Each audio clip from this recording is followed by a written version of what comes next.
قیامت کا منظر ہوگا، میں اپنی بیگم سے کہوں گا میں تمہیں نہیں پہچان۔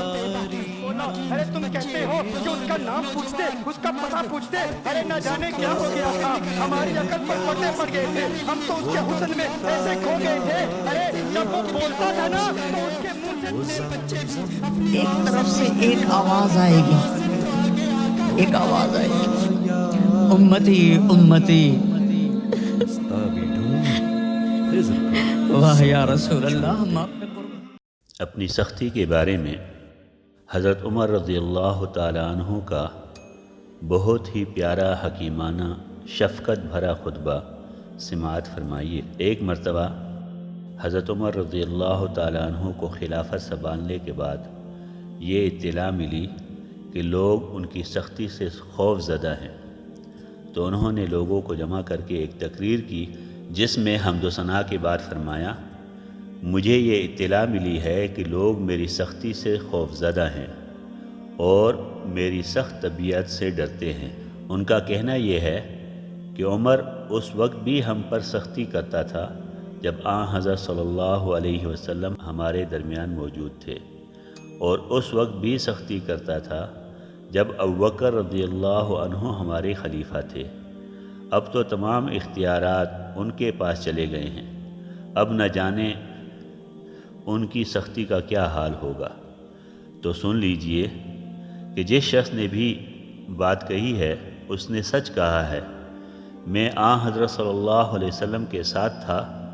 تو آپ کا غلام اور خادم رہا، یہاں تک کہ آپ بحمد اللہ مجھ سے راضی ہو کر دنیا سے تشریف لے گئے، اور اس معاملہ میں تمام لوگوں سے زیادہ خوش قسمت ہوں۔ پھر ابوبکر رضی اللہ تعالیٰ عنہ نے خلافت سنبھالی تو میں ان کا خادم اور مددگار رہا۔ میں اپنی سختی کو ان کی نرمی کے ساتھ ملائے رکھتا تھا، اور اس وقت تک ننگی تلوار بنا رہتا تھا جب تک وہ مجھے نیام میں نہ کر دیں، یہاں تک کہ اللہ نے انہیں بھی اس حال میں اٹھایا کہ بحمد اللہ وہ مجھ سے راضی تھے،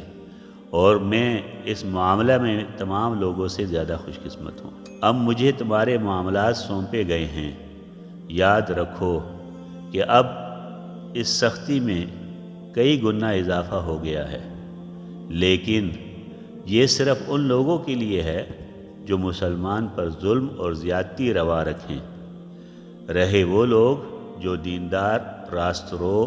اور سلیم الفکر ہیں، میں ان پر خود ان سے زیادہ نرم ہوں۔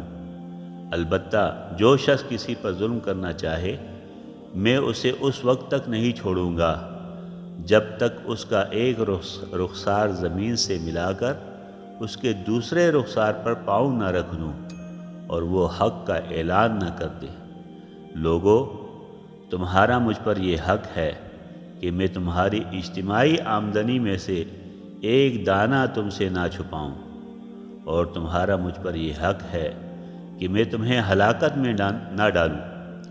اور جب تم مسلمانوں کے کام کی وجہ سے گھر سے باہر ہو تو جب تک تم لوٹ نہ آؤ میں تمہارے بچوں کا باپ بنا رہوں۔ یہ کلمات کہہ کر میں اپنے اور تمہارے لیے اللہ سے مغفرت طلب کرتا ہوں۔